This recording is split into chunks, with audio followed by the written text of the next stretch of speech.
I am Mallory Keene, and I never imagined my phone would ring at the perfect moment, just as the ink dried on the deed transfer for the penthouse I'd clawed my way into. Sunlight spilled across the marble counters like gold, and I had just popped the cork on a bottle of vintage champagne I'd been saving for this day.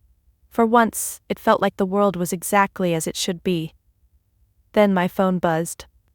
Mom. Mobile. My finger hovered over decline, but I was still weak enough to hope it might be something, anything, other than what it always was. A favor, a demand, a guilt trip. Something wrapped in the ribbon of family, but designed to unravel me. I answered. Hi, sweetheart, she said, with that sugary tone she saved for strangers and charity auctions. I was just calling about Marla's wedding. Ah. There it was.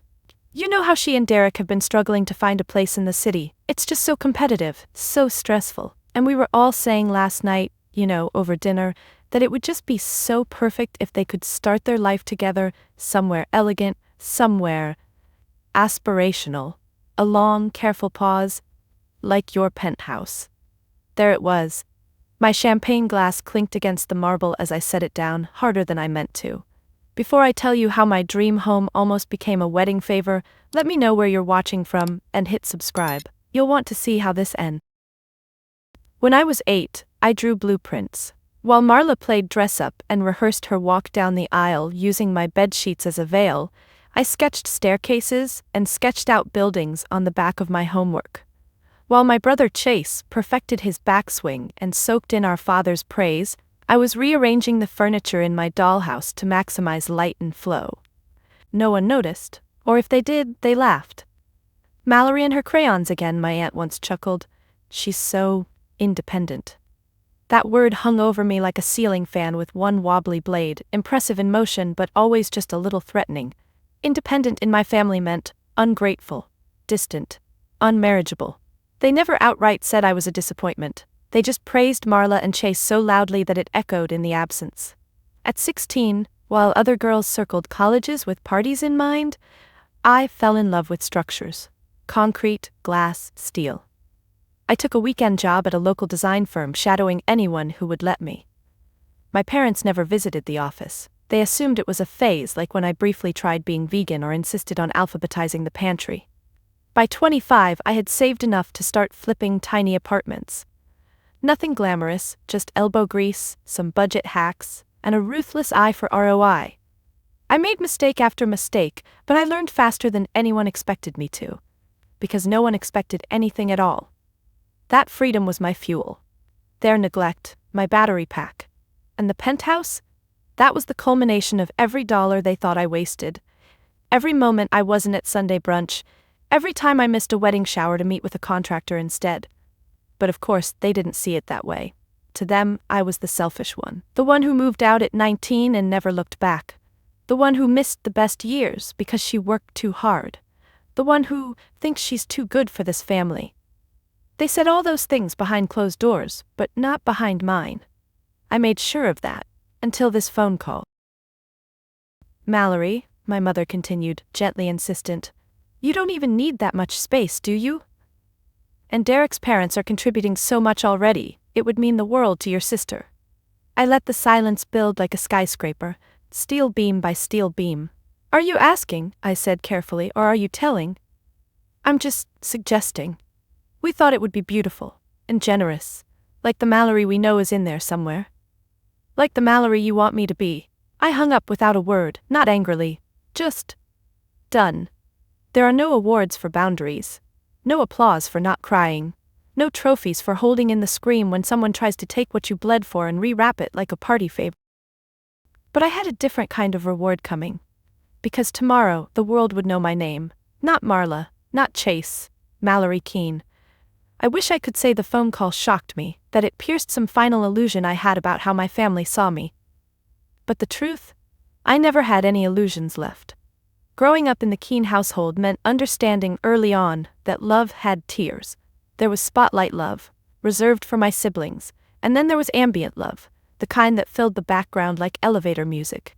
That was mine, always present, never turned up. Marla was born golden. She was the kind of child who wore bows bigger than her head and somehow pulled it off. Every birthday was themed, every recital recorded. When she scraped her knee, the entire house paused to respond. She had what I now call main character insurance. No matter what she did, someone would always bail her out with a smile. Chase was different, but just as adored. He had that easy charm that made waiters laugh and teachers forgive late homework. He played lacrosse and flirted with real estate internships the same way he flirted with girls, just enough to look committed, but never long enough to be accountable.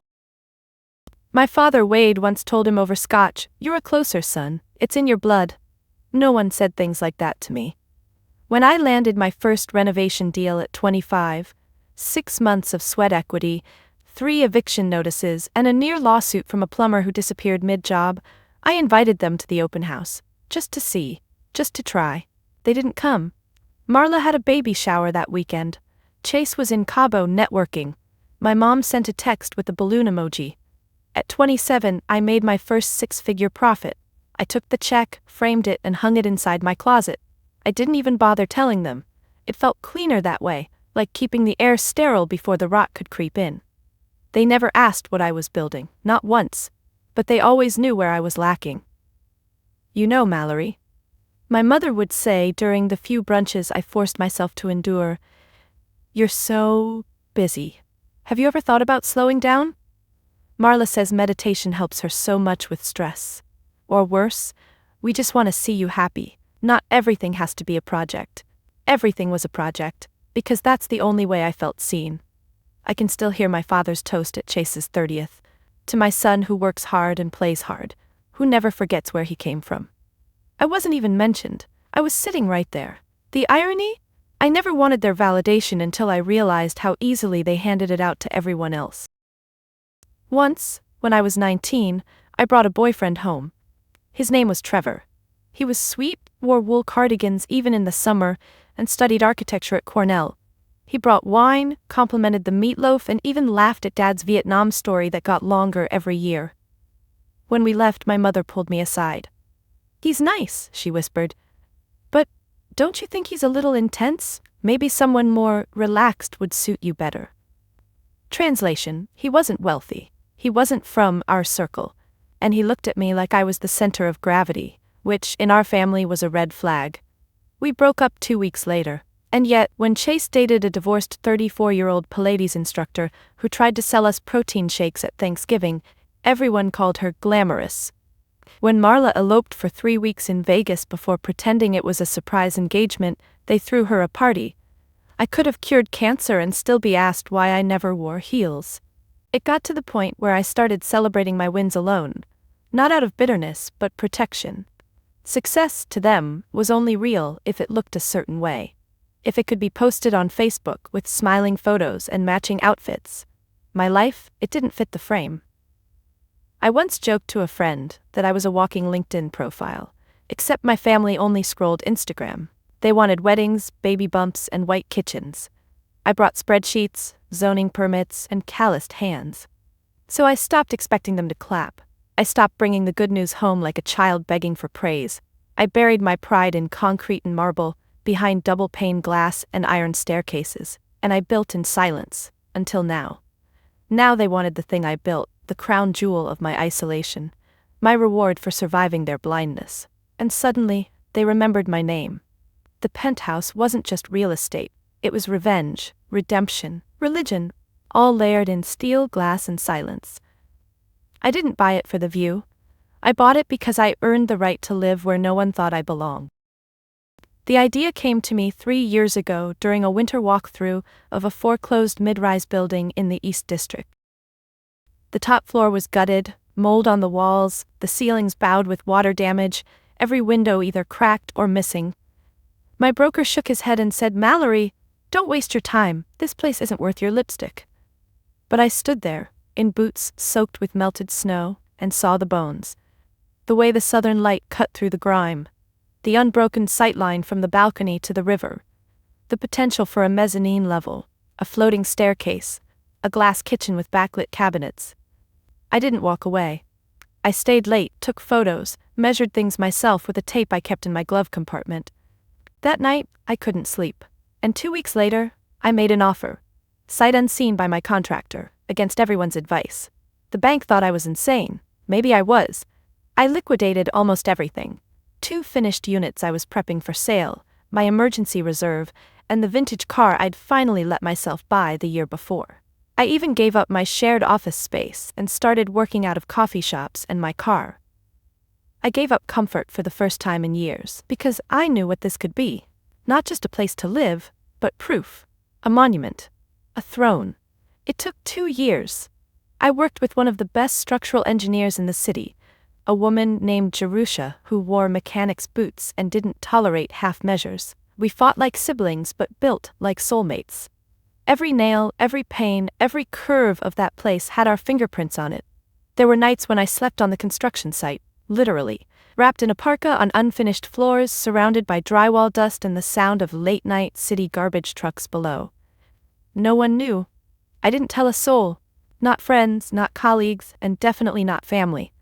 Because I wanted the reveal to be mine. I wanted the first time anyone saw the place to be the moment I held the keys, signed the title, and breathed in a space that had no trace of them. You see, I didn't just build a penthouse, I built a boundary, a home too high up for their judgment to climb. I chose everything myself. No designer, no stylist, just me. The palette was sand and slate and bronze. The floors, reclaimed oak from a torn-down farmhouse in Vermont. The bathtub, custom-carved travertine with a view of the skyline. I installed a walk-in library instead of a second guest room, a fireplace that turned on with a whisper. I even designed a hidden panel that led to a sunroom garden, just because I could. It was excessive, it was mine. When the final inspection cleared, I sat on the heated floor of the master bathroom and cried. Not the loud, cathartic kind of cry, just slow, tired, satisfied tears. The kind that taste like survival. The world didn't know yet. I'd kept it off social media, off the radar. Part of me wanted to stage a grand unveiling, but another part, the real part, liked the idea of keeping it a secret forever. My own little rebellion. And then the timing aligned. A week after closing, I got the call about the biggest deal of my career. One that would position me as the youngest lead developer on a city renewal project backed by 3 major investors. And guess what? The meeting was set to take place in my penthouse. My secret weapon. So naturally, it was at that exact moment that my mother called and asked me to hand it over like it was a spare coat. All I could think was, they have no idea who I am. Still, I wasn't the girl with calloused hands and dusty boots anymore. I was the woman who'd built an empire while they were busy comparing ring sizes.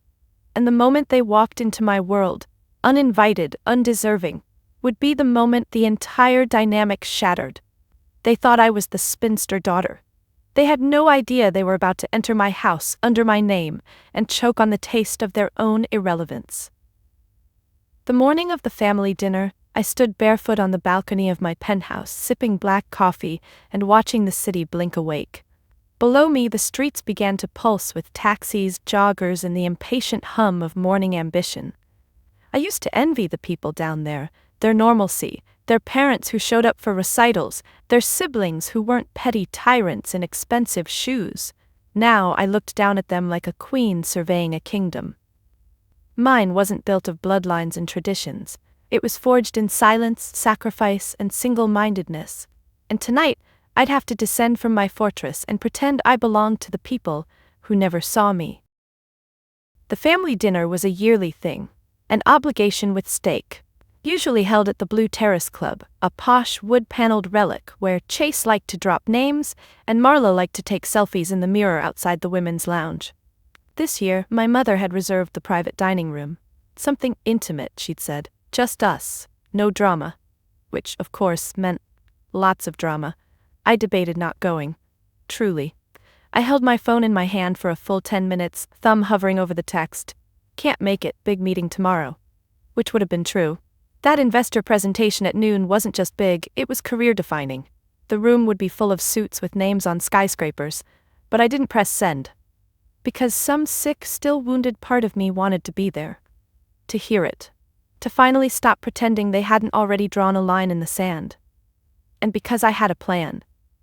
I'd been preparing my slides for days, refining the renderings, confirming the latest zoning approvals, memorizing my pitch down to the commas.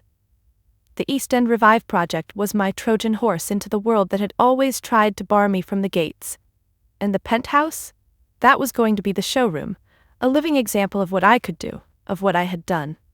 But tonight was a different kind of pitch, less about square footage, more about sanity. I laid out my outfit with military precision, a navy silk blouse, tailored black pants, and a trench coat that whispered respectable menace. I added a thin gold chain, just one, and no earrings, understated, controlled, like the heat under a pot just before it boils. I arrived at the club 10 minutes late on purpose, enough to assert indifference, not enough to cause a fuss. When I entered the dining room, Marla's laugh hit me first. She was mid-story, waving a fork like a wand, surrounded by wine glasses and the glow of maternal approval. My father nodded along like he was still chairman of something. Chase was texting with one hand and sipping his bourbon with the other. I was a shadow walking into a theater already in motion. "Mallory!" my mother said, standing up and kissing the air near my cheek. "You look tired, working too hard again, I see?"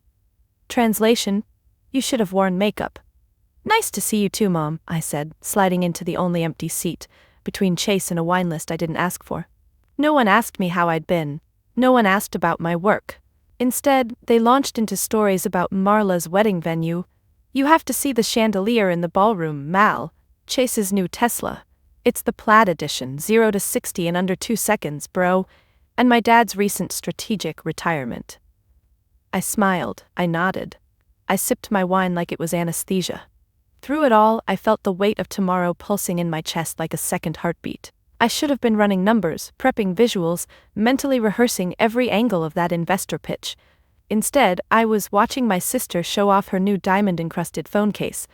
And then, right as the waiter brought out the appetizers, my mother cleared her throat. "We wanted to bring something up," she said, placing her fork down with theatrical care. "Uh-oh," Marla beamed. "It's about the Penthouse," Mom said. "We know it's a lot of space for just you. And since Marla and Derek are newlyweds and it's such a special time for them..." I stared at her, the words suspended like icicles mid-drip. "We were thinking it would be so meaningful," she continued, "if you passed it on, as a kind of family blessing, a symbol, you know?" I blinked. Marla placed a delicate hand on my wrist. "Only if you're not attached, of course. But I always loved that view." I didn't speak, not yet, because there's a moment, right before a controlled demolition, when everything is still, the building intact, the explosives wired, the engineers watching from a safe distance. I smiled, because they had no idea what they were sitting on. The waiter poured my wine with the same poise a surgeon might use to make an incision. I thanked him with a nod, then turned back to the table, where the air had turned syrupy with anticipation. The kind of thick, self-satisfied silence that comes from people who think they've just said something incredibly generous. I swirled the wine in my glass slowly. Marla was already chatting as if the matter was settled. "It would be so poetic, really. Starting our marriage in the place you built. Like passing the torch or something." A torch she hadn't lifted a finger to light. "Are you serious?" I asked, softly enough that only the people immediately around me could hear. My father looked up from buttering his bread. "It's not a demand, Mallory, it's a suggestion. Your mother just thought that I'd hand over my home because it's symbolic?" I cut in, tone calm but flinty. "My mom gave me her signature tight smile. We just think it would be a beautiful gesture, one that says, I'm still part of this family, that you're not just off doing your projects. Funny how she said it like a euphemism for terminal illness. I turned to Marla, who was now looking at me with the serene expectation of someone who's never been told no. "And what would you do with the place, Marla? Decorate it in beige and crystals?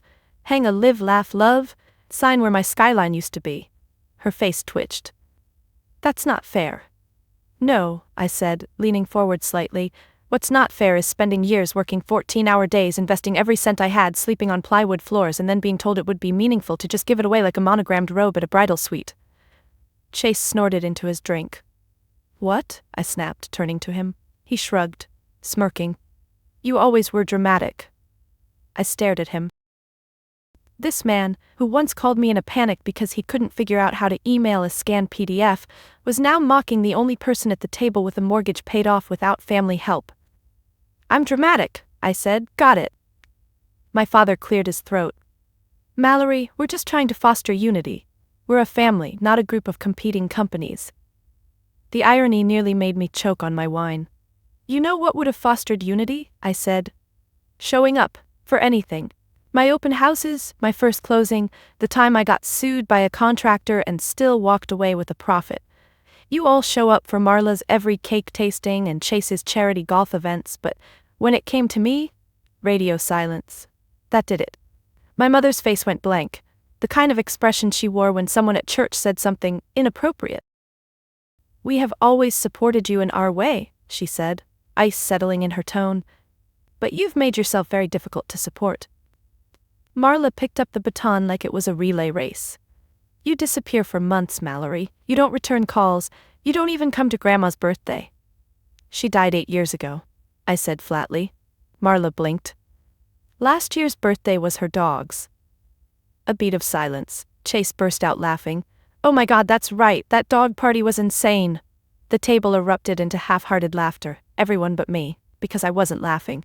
I was watching them, studying them the way I used to study unstable walls, knowing just where to apply pressure to bring the whole thing down. I know what this is really about, I said, voice low. Oh? My father said, eyebrows raised. This isn't about unity or family or symbolism, I said.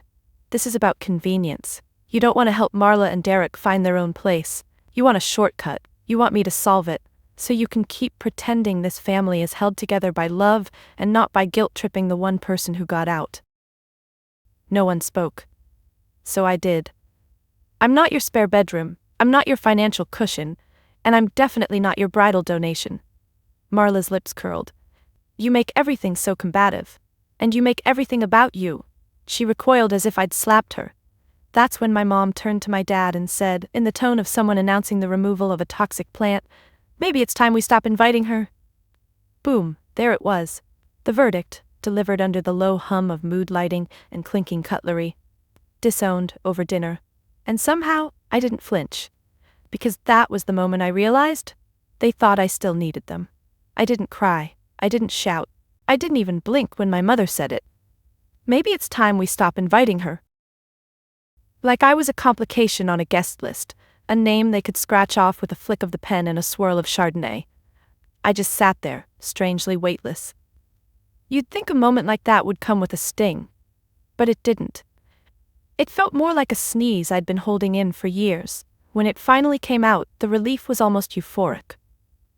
Chase broke the silence first, always the jester. Well, that's awkward, he muttered, picking at his filet mignon. Guess she won't be getting the family crest tattooed on her back after all. My mother didn't even scold him. That's when I knew they meant it. This wasn't a heat-of-the-moment overreaction. This was premeditated, scripted, maybe even rehearsed. A clean break served over steak and red wine. I think that's what made it so efficient. You're serious, I said, still calm. My father leaned back in his chair, arms crossed like a disappointed professor. We've tried, Mallory, but you've made it clear. You don't want to be part of this family. You've chosen your own path, and that's fine. But you can't have it both ways. You can't ignore us and then act wounded when we set boundaries. Boundaries. That word. From them. I nearly laughed. You're right, I said.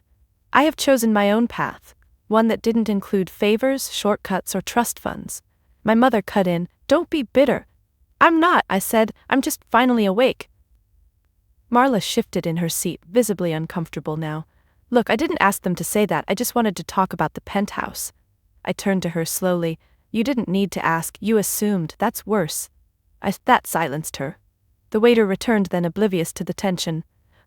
Would you like to see the dessert menu?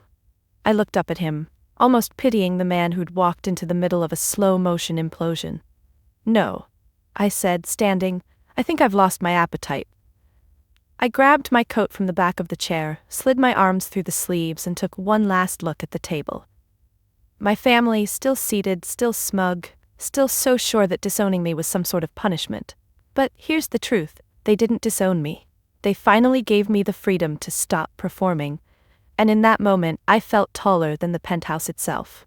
I walked out of the dining room without a word of goodbye. And as I crossed the grand marble hallway of the Blue Terrace Club, my phone buzzed. Unknown number. Normally I'd ignore it, but something, instinct maybe, made me answer. Mallory Keene, a clipped voice asked. Yes. This is Samantha Kirchner, managing partner at Marlowe and Dean Development. I just wanted to be the first to congratulate you. I stopped walking. Excuse me? We finalized the vote, she said. Your East End Revive proposal was approved, unanimously. You're our lead developer on the project. We've already wired the advance. Check your account. I stood frozen under a chandelier the size of a small car, bathed in gold light as her words sank in. Lead developer. Unanimous vote. Advance. Wired. She hung up with a polite goodbye, but I didn't move. I opened my banking app with shaking fingers, and there it was. The transfer, $2,850,000. My throat tightened, not because of the money but because of the timing. 10 minutes ago I was the family disappointment, the cold one, the dramatic one, the one no one knew how to love. Now, I had just become the most powerful person at that dinner table, and they didn't even know it yet. I slipped my phone back into my coat pocket, walked through the revolving door into the cold air, and smiled. Let them sit in their smug little circle, sipping wine and toasting to their own illusions. Tomorrow they'd read about me. Tomorrow I'd show the world what I'd built, without their permission, without their praise, and most deliciously, without them. The press release went live at 8 a.m. sharp. Marlowe and Dean posted a full feature on their site with my name in bold, elegant serif font. Mallory Keene named lead developer for $130 million East End Revive project. By 8:12, real estate blogs had picked it up. By 9, my inbox was overflowing. Congratulations, media requests, a few passive-aggressive wow, look at you emails from old classmates I barely remembered. And then, silence. From my family. I gave it until noon. At exactly 12:07, the call came, my mother again. I let it ring twice before I answered. Mallory, she said, voice breathy with urgency. We just saw the article, why didn't you tell us? I almost laughed. I thought I wasn't part of the family anymore, I said, sipping my coffee. There was a pause. Oh, don't be like that. Like what? I asked. Successful? Independent? Uninvited? Another pause. This one longer. We didn't realize it was that serious. You never mentioned it. I did, I said. You weren't listening. She shifted gears quickly. Well, your father is just thrilled, and Marla said she's been bragging to everyone that you're her sister. It's so impressive, truly. Impressive. Now I was impressive. Last night I was disposable. I waited for the pitch, it always came. And like clockwork my mom said, it's just, we were wondering if you'd be open to reconsidering, about the Penthouse. Now that you're doing so well, maybe it wouldn't feel like such a loss. There it was, like someone asking to borrow your car after slashing your tires. I sat with it for a second, and then I laughed, deep, from the belly. Not bitter. Just clean. Mallory? She asked. No, I said. I won't be reconsidering. But sweetie, I need to go, I interrupted. There's a team coming to film a walkthrough in an hour. And then I hung up. No guilt, no second guessing, no rush of old pain. Just a woman in her own home, drinking good coffee and enjoying the view of a city she helped reshape. By the time the film crew arrived, I had transformed the Penthouse into something out of a design magazine. I greeted them in a soft gray blazer and bare feet because I could. They asked about the light fixtures, the flooring, the vision behind the layout. I answered everything with ease, calm control. This was my house, my rules, my win. That night, I ordered takeout from the Thai place I used to eat at during the build, back when my only furniture was a folding chair, and my budget for wine was $7 max. I sat cross-legged on the couch, pad seat on my lap, phone buzzing nonstop beside me. Chase texted first. Damn! Big leagues now, mom's freaking out, lol. Drinks soon? Then Marla. Heard about the deal, huge congrats, you must be so busy, but just wondering, did Derek leave his cufflinks at your place? We might still swing by. I stared at the screen. They didn't get it. They still didn't get it. This wasn't about cufflinks, or drinks, or weddings. It was about me. And for the first time, I wasn't asking for a seat at their table. I was building my own, with steel beams and firm lines, with silence that healed, not hurt, with no chairs saved for people who only clap when it benefits them. That night, as the city lights flickered like applause through the massive windows, I wrote down 2 words in my journal. Never again. They showed up unannounced 3 days later. Marla and my mother. I should have ignored the doorbell. Should have let them stand there with their designer handbags and pleading smiles, staring at the brushed steel entryway that would not yield. But curiosity got the better of me. When I opened the door, they were framed in the hallway light like poorly cast actresses showing up for a role they'd already bombed. Marla held a little gift bag. My mother wore pearls. "Hi, honey," she said, like last week hadn't happened. "We were in the area and thought we'd stop by." In the area, sure, just casually wandering a district they never had business in before I made it valuable. Marla held out the gift bag. "It's just some macarons, from that place you like, fig and pistachio." She wasn't wrong. I did like them, but I didn't move to take them. "Why are you here?" I asked, arms crossed. My mother gave her most fragile smile, the one she used when something expensive broke. "We wanted to clear the air. We were all emotional the other night, and things got misinterpreted." "Misinterpreted," I echoed. Marla stepped in, her voice softer. "You've done something incredible, Mal, really. We were just surprised, that's all. It was never about taking anything from you. We just thought, maybe, you wouldn't mind sharing your success." "Sharing?" I raised an eyebrow. "Sharing would mean asking, not deciding on my behalf." Mom spoke again. "We know we've made mistakes, but this family only reaches out when they want something," I cut in. "Every compliment comes with a condition. Every apology is a negotiation." They didn't deny it. "Do you want a tour?" I asked suddenly, stepping aside. Marla blinked. "Really?" "Sure," I said. "You came all this way, might as well see what you almost inherited." I led them through the penthouse in silence. The sun was beginning to set, casting gold across the river-facing glass. The marble gleamed, the floors whispered under our feet. My mother looked like she was walking through a museum she couldn't afford. "This is stunning," she breathed. "You really did all this yourself?" "Yes," I said. "Without loans, without bailouts, without a father making calls or a brother pulling strings." They paused in the main bedroom, where a single velvet chair faced the skyline. Marla turned toward me. "It's beautiful, but don't you ever get lonely?" I smiled. "Not anymore." Then I stepped closer. "You see, I thought I needed your approval, that maybe if I became impressive enough, you'd finally invite me in.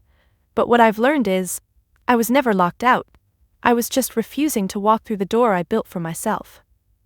They stood there, silent, uncertain. I continued. "This place isn't a penthouse, it's a boundary, and boundaries aren't meant to be shared." Marla's eyes filled, but I didn't soften. "And if you're wondering why I let you in just now," I added, "it's so you could see the truth up close, for once, not filtered through your assumptions, not reduced to gossip, just real, just mine."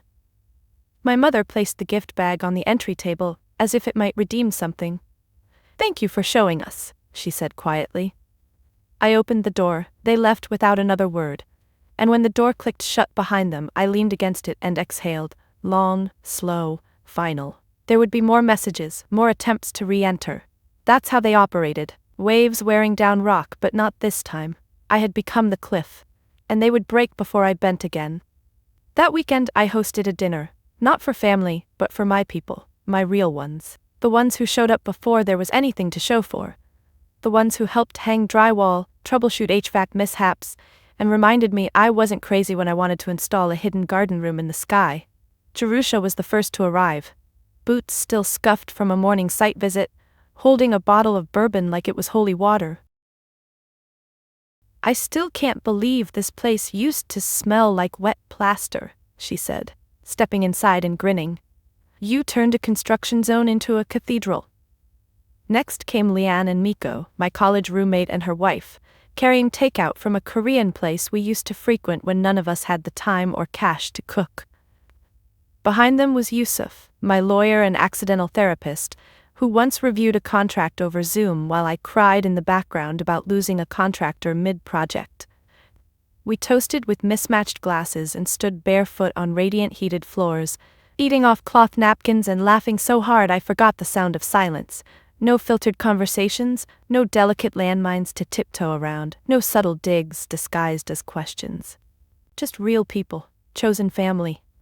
At one point, as the city glittered behind us like a silent audience, Leanne pulled me aside.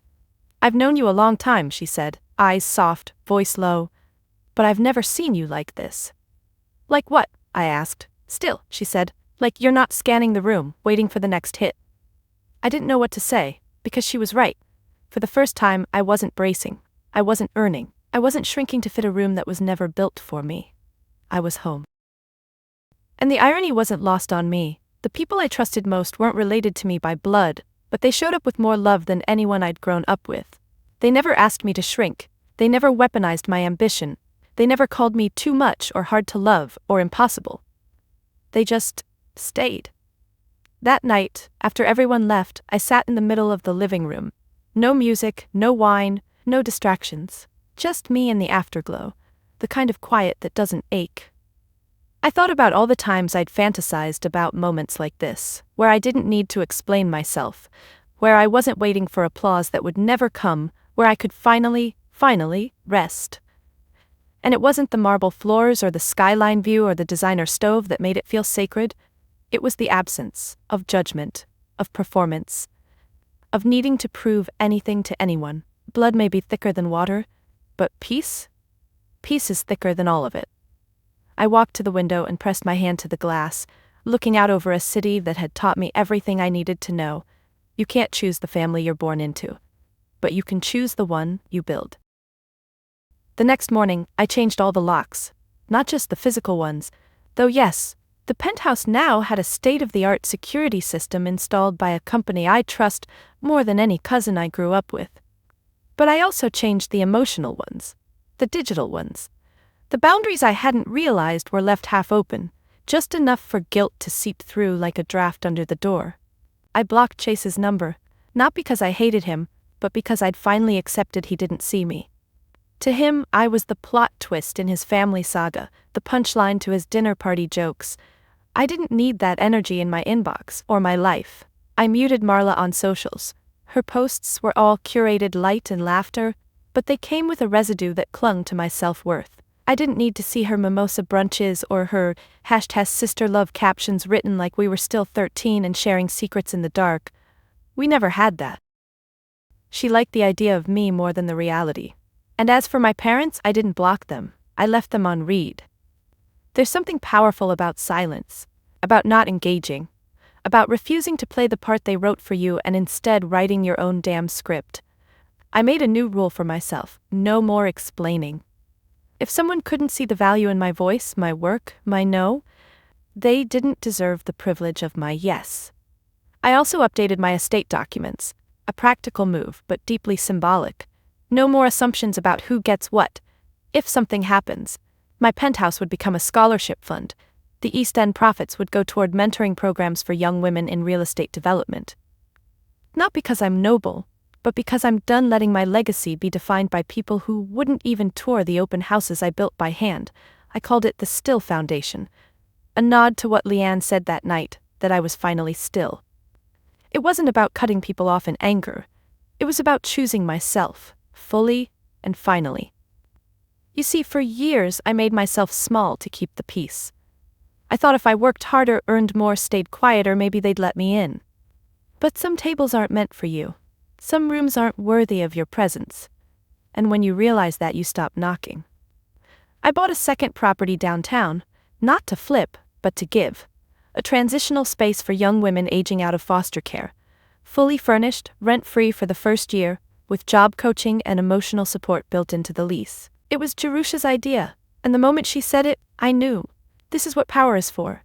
Not to hoard, not to impress, but to protect, to uplift, to leave the doors open for the next girl who was told she was too loud, too serious, too intense, too much. Because she's not. She's exactly enough. And I was tired of being the exception. I wanted to be the example. That week I posted my first public message about the East End project. No flexing, no backhanded jabs, just a simple caption with a photo of me standing on the balcony, wind in my hair, city behind me. Built in silence. Defended in peace. I don't need your applause to know I've arrived. The comments came quickly. Former classmates, industry peers, strangers who'd followed my journey from the shadows. But the only message I saved was from a girl named Renee. 19, working 3 jobs, dreaming of getting into architecture school. She wrote, "Your story made me believe I don't have to wait for permission."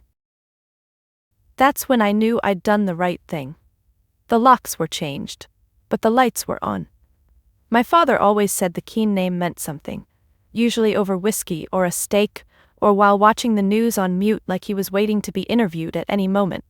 He'd say it with weight, like the name had been forged in fire, passed down from generations of titans and men who never cried. What he meant, of course, was that the Keene name meant his values: wealth, tradition, reputation, control.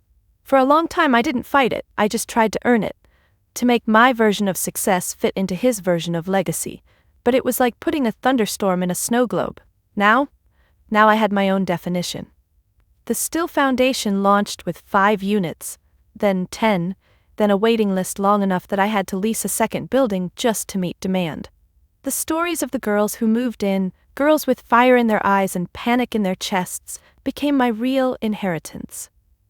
One of them, Shonda, came up to me during our first house dinner and said, "You the one who built all this?" I nodded. She looked around, wide-eyed at the modern kitchen, the warm lighting, the mural wall that read, "You are not a visitor in your own life." "You ever think about putting your name on the building?" she asked. I smiled. "Why?" "Because whatever Keene used to mean," she said, "I think you changed it." It hit me hard. In a way my father's approval never had. That's the thing about legacy. It isn't what you leave behind when you die. It's what you change while you're still here. I didn't want the Keene name to mean intimidation. I wanted it to mean possibility. So I started signing my name differently. Not just Mallory Keene, but Mallory Keene. Founder, developer, mentor. I went back to my alma mater and gave a talk in the same lecture hall where a professor once told me, "You'd make a better assistant than an architect." The room was packed, half of them were women, a third of them took notes on their phones, all of them clapped. Afterward, a young man stopped me in the hallway. "You built that place, the one in East End?" "Yep." He nodded. "My mom used to clean buildings like that." And just like that, the full circle moment landed like thunder in my chest. Because for all the private clubs and designer brunches I was excluded from, I now had something none of them could replicate: impact. No one's going to write a Facebook post about it, no one's going to brag about it at a baby shower. But that kid, he'll remember. His mom will feel it. Shonda and the girls will live it. And me, I'll sleep better knowing that my legacy isn't buried under marble countertops or cocktail chatter. It's walking, breathing, surviving, in women who look like me, who were dismissed like me, and who are now rising like I did. The Keene name may still sit on my father's mailbox, but the meaning of it? That lives with me now, and I plan to keep rewriting it. One girl, one building, one yes at a time. It's funny, the peace that arrives once you stop auditioning for rooms you never even liked. I used to believe healing would come as a grand crescendo, some cinematic moment where my parents would apologize, where Marla would admit she was wrong, where Chase would finally see me as more than a footnote. But healing wasn't a scene. It was a sequence. It was every day I didn't answer a message out of obligation. Every morning I walked barefoot across these floors and remembered when they were just blueprints and grit. Every time I said no without explaining. Every time I caught myself smiling for no one's approval. One morning, I woke up and realized I hadn't thought about them in days. Not because I hated them, but because I no longer needed anything from them. Not their praise, not their invitations, not even their recognition. They were echoes in my story, no longer the narrators. My narrative had shifted. Now, I had Sunday brunches with Jerusha and her wife in the rooftop garden we built together. I had design students emailing me about scholarships, young women pitching me renovation ideas over coffee. I had tenants in my transitional housing program texting me updates on their first jobs, first paychecks, first dreams. I had a life I built from the ground up, with scraped knuckles, with sleepless nights, with the kind of stubborn hope they tried to shame out of me. I no longer needed a seat at the Keene family table, because I had my own table now, one made of reclaimed wood and soft laughter and fierce joy. It's quieter, sure, but it's real. And the view? It's better from here. Because now every time I look out that window and see the city I helped shape, I remember. I didn't inherit this life. I created it. Have you ever felt like you had to earn your place at a table that was never set for you? Because if you have, if you've ever been told you're too much or too different or not enough of what they expected, then you know exactly what this story is about. It's not just about real estate or family drama or the penthouse that almost became a pawn. It's about validation and where we search for it. Too many of us spend years chasing applause from the wrong crowd, shrinking ourselves to fit into rooms that only ever wanted a quieter version of us. But here's the truth. You don't need their permission to succeed. And you sure as hell don't need their acceptance to be whole. So let me ask you this. What was the moment you finally said enough and chose yourself instead? Drop it in the comments. I want to hear your story, because your voice matters, and someone out there needs to know they're not alone. And if my journey resonated with you, if you've ever been the black sheep, the underestimated one, the builder in silence, please like this video, subscribe, and share it with someone who needs to hear that it's okay to define success on their own terms. You don't have to prove your worth to people who benefit from your doubt. You don't have to apologize for being brilliant, bold, or boundary setting. You can build a life that feels like yours, and lock the damn door behind you. Because peace is owning your story, and loving the sound it makes when no one else is clapping.